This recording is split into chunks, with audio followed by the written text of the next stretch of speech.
Sari, gantian dong. Masa dari tadi kamu terus? Saya juga kan mau. Bentar dong. Tunggu dulu. Tanggung ini. Sebelum lanjut ke dalam ceritanya, seperti biasa, absen dulu di komentar ya. Dari daerah mana kamu berasal, dan jam berapa kamu nonton video ini. Oke, kita langsung saja mulai ke cerita lengkapnya. Namanya Ibu Ida. Usianya sudah 45 tahun, seorang pegawai negeri sipil di sebuah instansi. Status sosialnya mapan, penghasilannya stabil. Namun bagi Ida, kemapanan finansial tidak pernah bisa menambal kekosongan yang ia rasakan di rumah. Sumber kekosongan itu adalah suaminya sendiri. Suami Ida hanyalah seorang pengangguran, bukan baru-baru ini, tapi sudah bertahun-tahun. Ia menumpang hidup sepenuhnya pada gaji Ida. Bagi Ida, ini bukan hanya masalah uang, tapi masalah harga diri dan tanggung jawab. Ia merasa jijik. Bukan jijik secara fisik, melainkan jijik pada mentalitas pasrah yang dimiliki suaminya. Aku ini tulang punggung, bukan istri. Begitu sering Ida membatin setiap kali melihat suaminya santai di sofa. Kewajibannya sebagai istri terasa hilang, digantikan oleh peran sebagai penyedia tunggal. Ketidakpuasan itu menumpuk, menggerogoti pernikahan mereka perlahan-lahan. Pada usia 45 tahun, Ida menyadari ia masih membutuhkan sesuatu yang lebih dari sekedar tagihan bulanan dan obrolan seputar rumah yang harus diperbaiki. Ia membutuhkan pengakuan bahwa ia masih menarik. Pengakuan itu datang dari Arul, seorang mahasiswa berusia 23 tahun. Jarak usia 22 tahun itu memang sangat jauh, tapi itu justru yang membuat Ida merasa bersemangat. Arul ganteng, gagah, dan punya energi yang sudah lama hilang dari hidup Ida. Hubungan mereka terjadi karena kebutuhan yang saling mengisi. Arul membutuhkan dukungan finansial, Ida membutuhkan perhatian yang tulus dan rasa muda. Ida tak segan memberikan uang, membeli hadiah, atau mentraktir Arul. Kenapa aku harus merasa bersalah? Ida pernah merenung. Suamiku sendiri yang mendorongku sejauh ini. Dia mengambil semua dariku. Uang, waktu, bahkan energinya. Dia tidak pernah memberiku apa-apa kecuali rasa malu. Pikiran ini menjadi justifikasi utama. Dengan Arul, Ida kembali mendapatkan kendali atas emosinya. Ia bisa tersenyum tanpa harus berpura-pura. Kencan mereka sangat terstruktur dan rahasia. Jalan-jalan bareng, belanja, bahkan liburan singkat keluar kota. Semua dibungkus rapi seolah-olah Ida sedang menjalankan urusan kedinasan. Minggu ini kita kemana, Bu? Tanya Arul suatu sore di telepon. Suaranya terdengar ceria khas anak muda. Aku sudah atur jadwal dinas ke Bandung. 2 hari, Nak. Jawab Ida sambil menutup pintu kamar agar suaminya tidak mendengar. Kamu susul saja. Kita menginap di hotel yang sama. Kita bisa jalan-jalan sebentar di sana. Wah, asik. Itu artinya aku dapat waktu berdua dengan ibu lebih lama ya? Sahut Arul. Mendengar nada manja Arul, hati Ida melunak. Tentu saja, waktu ibu sepenuhnya milikmu di sana. Jangan khawatir soal uang, sudah ibu siapkan semua. Kamu fokus saja ke perkuliahanmu. Bagi Ida, kata-kata seperti waktu ibu sepenuhnya milikmu adalah sebuah kebenaran. Suaminya telah melepaskan klaim atas waktunya. Jadi wajar jika waktu itu kini diberikan kepada orang lain yang lebih menghargainya. Di luar kota, mereka berdua hidup layaknya pasangan normal. Tidak ada pandangan menghakimi, tidak ada tuntutan rumah tangga. Hanya ada tawa, obrolan ringan, dan kebersamaan yang membuat Ida merasa bebannya terangkat. Hubungan rahasia Ida dengan Arul berjalan mulus, namun lama-lama, rahasia yang disimpan terlalu rapat akan terasa menyesakan. Ida mulai membutuhkan pengakuan, atau setidaknya seseorang untuk berbagi kebahagiaannya. Ia ingin memamerkan Arul. Ia ingin orang melihat bahwa di usia 45, Ia masih mampu mendapatkan perhatian dari pria muda dan menarik. Orang yang ia percaya untuk berbagi rahasia ini adalah sahabatnya, Ibu Sari. Sari juga seorang PNS meski beda instansi. Sama seperti Ida, Sari sudah memasuki usia 45 tahun, namun statusnya janda. Hubungan mereka sangat dekat, didasari oleh latar belakang karir yang mirip dan obrolan yang selalu nyambung. Suatu siang, Ida sengaja mengatur pertemuan di sebuah restoran. Ia mengajak Arul ikut serta. "Kenalkan Sari, ini Arul. Dia temanku, kita sering kerja bareng," kata Ida, berusaha agar kalimatnya terdengar profesional. Padahal Sari sudah tahu ada yang disembunyikan di balik nada bicara Ida yang terlang ceria.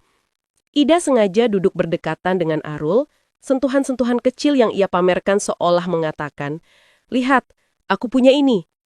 Sari memperhatikan interaksi mereka, pandangannya tajam mengamati pemuda di hadapannya. Arul memang gagah dan enak dipandang. Aura mudanya begitu kontras dengan kedua wanita mapan itu.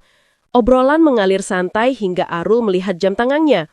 "Maaf Bu Ida, Bu Sari, saya harus pamit sekarang. Ada kuliah jam 3. "Oh, sudah mau pergi. Hati-hati nak," sahut Ida. Ia memandang Arul dengan tatapan penuh kepemilikan. Setelah Arul benar-benar pergi meninggalkan restoran, Sari langsung menyandarkan punggung ke kursi, senyum tipis terlukis di wajahnya. "Wow, dah, kerjaan apa yang bikin kamu dapat teman sedekat itu? Ganteng loh, gagah lagi. Kalau aku masih muda, sudah pasti aku kejar dia," canda Sari. Ida tersenyum bangga, tujuannya tercapai, pujian dari sahabatnya terasa seperti validasi. "Hati-hati Sar, dia milikku." Namun jauh di lubuk hati Ida, ada gejolak yang tak nyaman. Ia tahu Sari hanya bercanda, tetapi Ida juga melihat kilatan ketertarikan yang nyata di mata sahabatnya itu. Situasi ini menguji batas-batas kepemilikan Ida terhadap Arul. Sari lantas mencoba mencairkan suasana. "Aku minta nomor kontaknya dah, buat bercandaan saja. Siapa tahu aku butuh bantuan anak muda untuk setting laptop atau apa." Awalnya Ida ingin menolak, rasa egois dan cemburu muncul. Tapi kemudian refleksi pahit tentang kenyataan menghantamnya. Sampai kapan aku bisa menahannya? Dia bukan suamiku, dia pemuda yang statusnya hanya pacar. Aku punya suami di rumah yang tidak akan pernah kutinggalkan secara resmi. Kesadaran itu membuat Ida menghela nafas. Ia tidak bisa memiliki Arul seutuhnya, selamanya. Status Arul akan selalu menjadi bayang-bayang di balik pernikahan resminya. Melepaskan sedikit kendali terasa seperti pengakuan yang menyakitkan bahwa hubungannya dengan Arul hanya fana. "Ambillah Sar," kata Ida akhirnya, sambil menyebutkan nomor telepon Arul. Nada bicaranya santai, seolah hal itu tidak berarti apa-apa. Sari tertawa kecil saat mencatat nomor itu. "Asik, terima kasih dah. Tapi tenang saja, aku tahu diri, dia pacarmu. Aku cuma iseng, paling cuma chat sapa-sapa saja." Ida hanya mengangguk, namun ia memberikan sebuah peringatan dibalut canda. "Ingat ya, batasnya cuma iseng. Jangan sampai kamu benar-benar tertarik dan melangkah terlalu jauh." "Siap, Bos," balas Sari, mengangkat tangan seperti sedang hormat. Tak butuh waktu lama sejak pertemuan pertama itu, benih yang ditanam Sari mulai tumbuh. Arul menerima pesan pertama dari Sari. Arul terkejut. Tentu saja, ia langsung sadar bahwa ini adalah teman dekat Ibu Ida. Reaksi pertama Arul bukanlah menolak. "Aku tidak bisa selamanya bergantung pada Ibu Ida," Arul merenung. Ia adalah mahasiswa dengan kebutuhan finansial besar. Dan ia tahu hubungan dengan Ida punya batas waktu. Batas waktu yang ditentukan oleh status pernikahan Ida. Pendekatan dari Sari yang berstatus janda dan mapan terasa seperti pintu cadangan yang terbuka. Arul merespons pesan Sari. Ia menjaga komunikasi tetap sopan dan profesional, namun tidak menutup kemungkinan sama sekali. Di sisi lain, Sari juga merasa ini adalah permainan yang aman. Ia hanya iseng, seperti janjinya pada Ida. Tapi iseng itu terasa menyenangkan. Ia menyukai berkomunikasi dengan pria yang jauh lebih muda. Apalagi, pria itu adalah harta yang dipamerkan sahabatnya sendiri. Suatu hari, Ida dan Sari bertemu seperti biasa. Saat mereka sedang asyik mengobrol, Ida tiba-tiba menatap Sari dengan senyum menggoda. "Kamu sudah main chat sama anak itu ya, Sar? Jujur saja," goda Ida. Sari salah tingkah. Wajahnya sedikit memerah, tetapi ia berusaha keras menutupinya dengan tawarnya. "Ah, kamu ini. Tidak ada. Chat apa? Paling cuma tanya soal perkembangan anakku kuliah di mana. Kan dia mahasiswa." Sari mencoba berdalih, tapi nadanya terlalu dipaksakan. Ida hanya tersenyum maklum. Ia tahu Sari berbohong, tetapi ia memilih untuk tidak mendesak. Aku sudah memberinya izin. Aku tidak punya hak untuk cemburu berlebihan, karena aku sendiri tidak punya status penuh atas Arul, refleksi Ida. Melihat Sari yang begitu salah tingkah, sebuah ide terlintas di benak Ida. Ia ingin menguji kejujuran sahabatnya, sekaligus mengklaim kembali teritorinya. Kalau memang tidak ada apa-apa, bagaimana kalau sekarang kita panggil Arul untuk bergabung? Kebetulan dia sedang tidak ada kelas. Aku minta dia datang kemari, usul Ida. Wajah Sari berubah panik. Jangan dah, jangan sekarang. Aku kan sudah lama tidak ketemu, jadi malu. Kamu saja yang hubungi dia dah, aku tunggu di sini.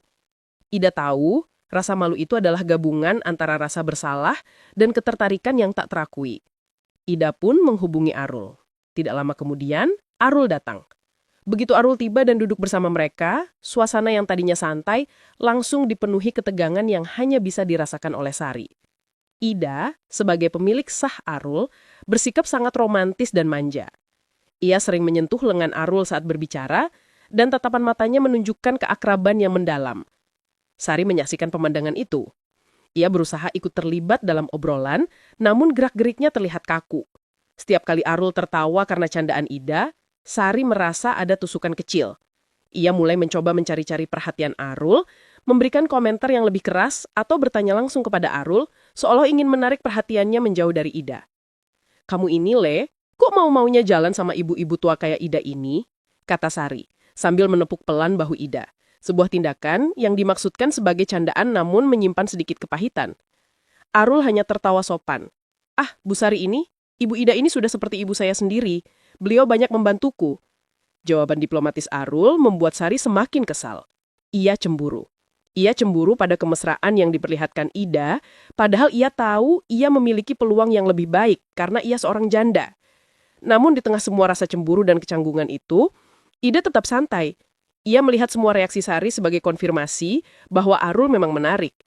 Ini harga yang harus kubayar karena sudah memamerkannya. Setidaknya, sekarang aku tahu Sari tertarik dan aku bisa bersiap, batin Ida. Pertemuan itu berakhir dengan suasana yang terasa berat.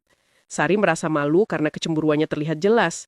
Sementara Ida, walaupun terlihat menang, mulai menyadari bahwa ia telah membiarkan benih persaingan tumbuh subur di antara persahabatan mereka.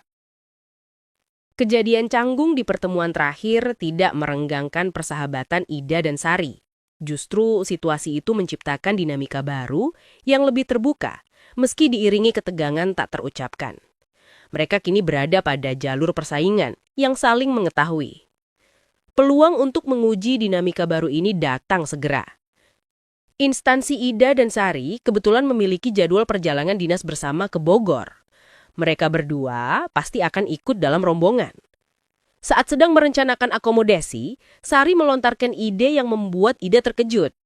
"Da, setelah urusan dinas selesai, kita jangan langsung pulang. Bagaimana kalau kita sewa villa di puncak?" usul Sari. Ida mengangguk. Ide itu menarik, sebuah pelarian singkat dari rutinitas.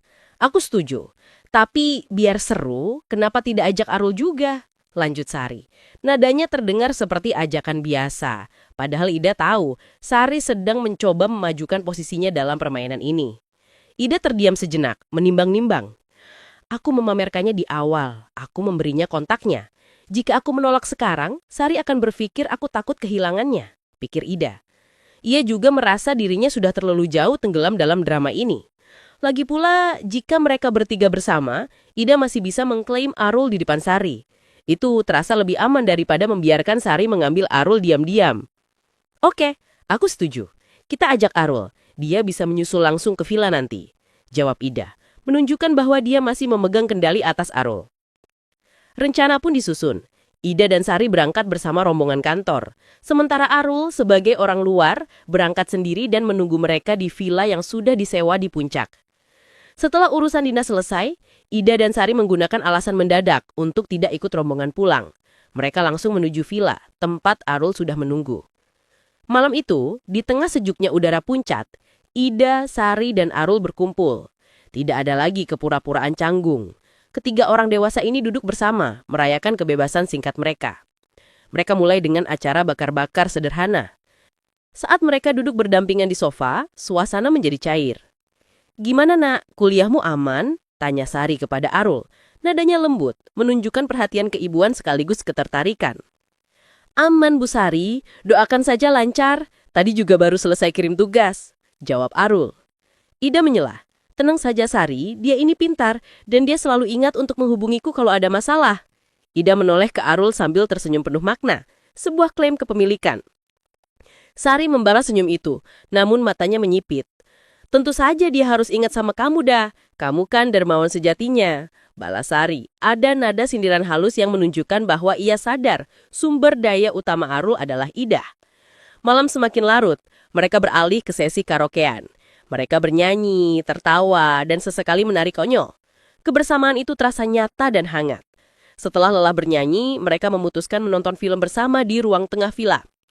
Di sofa yang besar, Ida sengaja menyandarkan kepalanya ke bahu Arul, menunjukkan kemesraan yang tidak bisa Sari ganggu.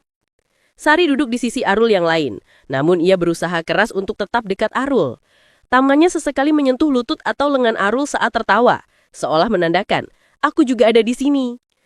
Arul berada di tengah dua wanita mapan yang memperebutkan perhatiannya, tampak menikmati situasi itu.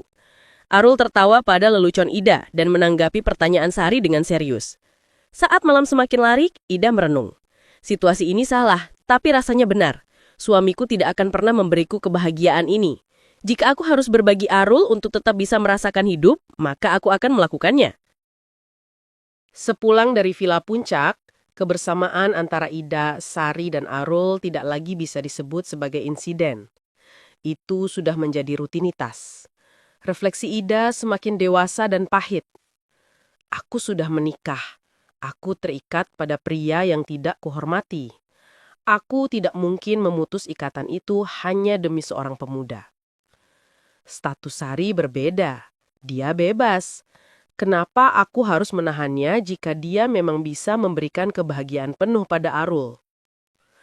Dengan pemikiran tersebut, Ida secara perlahan mulai menarik diri dari posisi kekasih utama. Ia merelakan Arul dekat dengan Sari, membiarkan mereka berbagi waktu dan perhatian.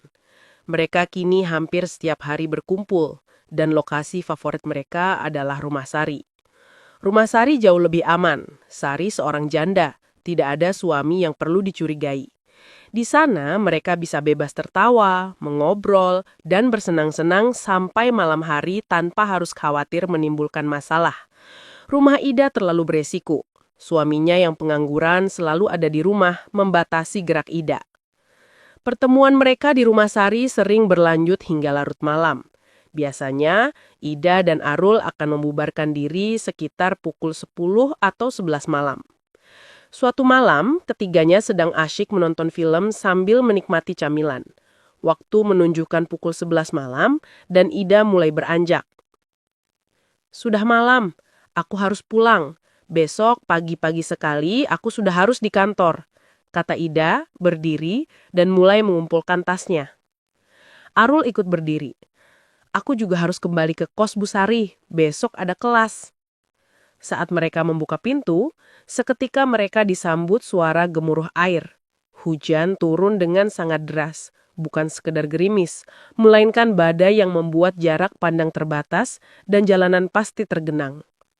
Sari segera menahan mereka. Tunggu dulu dah, jangan nekat. Hujannya parah sekali. Jalanan pasti banjir dan berbahaya. Menginap saja di sini. Aku punya kamar tamu. Ida menimbang-nimbang resiko. Pulang dalam kondisi hujan badai seperti itu bisa memicu kecurigaan suaminya. Jika ia kehujanan atau pulang terlalu larut, suaminya pasti akan bertanya-tanya. Menginap di rumah Sari terasa lebih aman dan bisa dijadikan alasan yang masuk akal keesokan harinya. Baiklah Sar, aku menginap. Aku akan kirim pesan pada suamiku kalau aku menginap di rumahmu karena hujan deras. Dia pasti percaya, kata Ida. Namun Arul terlihat keberatan. Aku tidak enak Bu Sari, aku pulang saja. Naik taksi online mungkin masih bisa. Jangan bodoh nak, sudah malam begini. Lihat hujannya. Lagi pula, kamu ini kan seperti anak kami sendiri. Sudah, menginap saja, bujuk Sari. Ida ikut meyakinkan. Iya nak, jangan buat ibu cemas. Menginap di sini saja. Kita bertiga aman di sini. Pagi-pagi kamu bisa langsung berangkat dari sini ke kampus. Jadi Arul, Kamu menginap ya? Setelah berpikir sejenak, Arul akhirnya mengangguk. Baiklah Bu, saya menginap. Terima kasih banyak Bu Sari. Kebersamaan yang intens itu justru membawa kesadaran baru bagi Ida. Semakin hari, ia melihat interaksi antara Arul dan Sari dan sebuah pemikiran pahit namun realistis mulai menguasai benaknya. Aku ini merusak. Aku punya suami. Statusku adalah istri orang. Sejak awal, aku tidak akan pernah bisa memberikan Arul masa depan yang sah. Ida merenung. Sari berbeda. Sari seorang janda. Ia bebas, mapan, dan secara emosional mampu sepenuhnya merangkul Arul tanpa harus bersembunyi. Secara usia, perbedaan Sari dan Arul memang sama jauhnya dengan Ida dan Arul. Namun, secara status, Sari tidak memiliki hambatan. Ida mulai merasa egois menahan Arul hanya untuk dirinya sendiri, hanya sebagai pelarian dari kekecewaan rumah tangga. Ida pun mulai menarik diri. Ia mengurangi ajakan bertemu Arul. Ia membatasi telepon. Dan ia bahkan meminta Sari untuk lebih sering menghabiskan waktu dengan pemuda itu. Kerenggangan ini segera dirasakan oleh Arul dan Sari. Mereka bingung dan merasa ada yang hilang. Ida adalah perekat emosional dalam lingkaran mereka, dan ketidakhadirannya terasa signifikan. Suatu sore, Sari menghubungi Ida. "Dah, kamu kenapa? Kok jadi menghindar begini? Arul juga sudah tanya ke aku. Ada masalah apa?" Nada bicara Sari terdengar khawatir, bukan karena Ida menjauh, tapi karena keseimbangan mereka terancam. Ida setuju untuk bertemu di sebuah tempat sepi bersama Arul. Ia merasa perlu menjelaskan keputusannya secara langsung. Saat mereka bertiga bertemu, suasana terasa berat. Arul dan Sari menatap Ida dengan penuh tanya. "Kenapa, Bu? Apakah saya melakukan kesalahan?" tanya Arul. Raut wajahnya tampak cemas. Ida menarik napas. Ini adalah momen pengorbanan yang sulit, namun harus ia lakukan. "Kalian berdua tidak melakukan kesalahan apa-apa," ujar Ida pelan. "Justru ibu yang selama ini terlalu egois. Ibu sudah terlalu jauh membawa kalian ke dalam masalah ibu." Ida menatap Sari dan Arul bergantian. Ia harus lugas dan tidak bertele-tele. "Begini, ibu sudah menarik diri. Karena ibu sadar, Arul itu pantas mendapatkan hubungan yang terbuka, yang sah, yang tidak perlu bersembunyi di balik status dinas atau alasan hujan deras. Arul, kamu pantas bersama orang yang kamu bisa sebut istri sahmu tanpa harus takut." Ida menghela napas, kemudian menatap Sari. "Sari, kamu janda. Kamu punya status yang jelas. Kamu mapan dan kamu menyayangi Arul. Begitu juga sebaliknya. Ibu melihat kamu dan Arul punya kecocokan. Ibu merestui kalian." Arul dan Sari terkejut luar biasa. Sari hanya bisa terdiam, sementara Arul mencoba memproses ucapan Ida. "Maksud ibu apa?" tanya Arul. "Maksud ibu," ulang Ida suaranya mantap. "Kalian berdua harus menikah. Ibu merestui kalian. Sari bisa menjadi pendamping yang mendampingimu secara utuh. Tidak seperti ibu yang terikat." Sari mulai tersenyum malu-malu. Terkejut sekaligus senang karena impiannya tiba-tiba diresmikan oleh sahabatnya sendiri. Namun Arul segera memberikan penolakan yang tak terduga. "Maaf Bu Ida, saya tidak bisa." "Kenapa tidak bisa, Nak? Sari sudah mapan. Kamu juga sebentar lagi lulus. Kamu akan hidup enak." "Bukan soal hidup enak, Bu. Saya masih kuliah. Saya belum mapan. Saya belum siap menikah dengan siapapun, apalagi dengan perbedaan usia yang begitu jauh. Saya tidak mau menikah hanya karena status kami lebih jelas di mata orang lain. Saya butuh waktu untuk membangun diri saya sendiri." Jawaban Arul yang jujur dan masuk akal itu membuat Ida dan Sari terdiam. Mereka menyadari mereka terlalu fokus pada drama emosional mereka sendiri sehingga lupa bahwa Arul punya masa depan dan ambisi yang mungkin tidak sejalan dengan keinginan mereka. Sari yang tadinya bersemangat kini mengangguk mengerti. "Arul benar dah, keinginan anak ini masuk akal. Kita terlalu mendesaknya." Waktu terus berjalan. Bulan berganti tahun. Namun pernikahan yang direstui Ida antara Sari dan Arul tidak pernah terjadi. Setelah penolakan Arul yang beralasan belum mapan, hubungan mereka bertiga perlahan merenggang. Meski komunikasi masih sesekali terjalin, terutama antara Arul dan Sari yang masih sering memberikan bantuan finansial. 2 tahun berlalu, Arul akhirnya lulus kuliah. Ida dan Sari dari kejauhan menantikan langkah selanjutnya. Mereka berharap setelah lulus, Arul akan kembali mendekat dan melanjutkan hubungan, setidaknya dengan Sari, karena statusnya sudah bebas. Namun, yang terjadi justru sebaliknya. Setelah lulus, Arul seolah menghilang. Panggilan telepon menjadi jarang diangkat, pesan dibalas seadanya. Arul mulai sibuk dengan dunianya sendiri, dunia yang tidak melibatkan dua wanita yang pernah memperebutkan perhatiannya.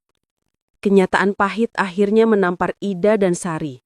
Mereka bertemu kembali untuk membicarakan keanehan ini. "Aku rasa dia sudah tidak butuh kita lagi, Sar," kata Ida, nadanya datar tanpa emosi berlebihan. Sari mengangguk. Sorot matanya menunjukkan pemahaman yang sama menyakitkannya. "Dia tidak pernah menolak uang dan hadiah kita, tapi dia menolak saat tamu menyuruhnya menikahiku. Dia menolak saat kita memintanya untuk berkomitmen." Mereka berdua akhirnya mencapai satu kesimpulan yang selama ini mereka tolak mentah-mentah. Arul hanya memanfaatkan mereka berdua.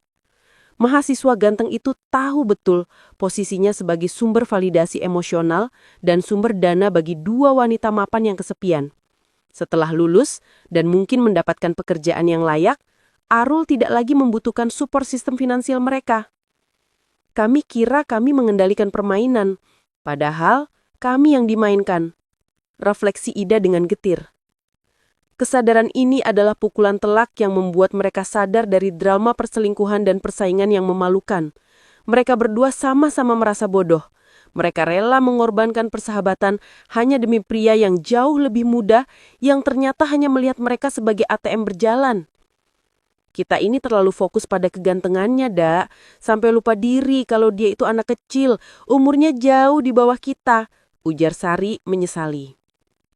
"Kita dibutakan oleh kebutuhan kita sendiri, Sar. Aku butuh pelarian dari suamiku yang membuatku jijik. Kamu butuh pendamping yang menarik. Dan Arul memenuhi kedua kebutuhan itu dengan imbalan materi dari kita," tambah Ida, suaranya dipenuhi penyesalan. Momen kesadaran ini menjadi titik balik. Setelah drama panjang yang mereka ciptakan, Ida akhirnya memutuskan untuk kembali fokus. Ia menyadari bagaimanapun suaminya yang pengangguran itu pernah memberinya nafkah di awal pernikahan. Walaupun Ida kini yang menjadi penopang utama, ia harus menghormati ikatan pernikahan yang tersisa dan fokus pada tanggung jawabnya sebagai seorang istri dan pegawai. Ia harus kembali ke jalan yang benar, yaitu mengurus rumah tangga dan mencari kedamaian dalam dirinya sendiri, bukan pada pria lain. "Aku sudah terlalu banyak menyanyiakan waktu, Sar. Sekarang aku harus kembali ke rumah tanggaku. Aku harus mencoba berdamai dengan suamiku, atau setidaknya berdamai dengan nasibku," tekad Ida. Sari pun mengambil keputusan yang sama. Sebagai seorang janda yang mapan, ia tidak perlu lagi mencari validasi dari pria muda. Ia bertekad untuk mencari jodoh yang sepadan, yang matang emosionalnya, yang sama-sama dewasa, dan yang bisa membimbingnya, bukan sekedar pria bergaya yang ia manjakan. "Aku juga. Sudah cukup drama ini. Sudah saatnya kita cari pendamping, bukan anak asuh," kata Sari tersenyum lega. Mereka berdua akhirnya berdamai dengan kenyataan pahit itu. Kisah cinta yang penuh persaingan itu berakhir bukan dengan penyesalan yang mendalam atas perpisahan, melainkan dengan kesadaran diri dan niat untuk memperbaiki diri.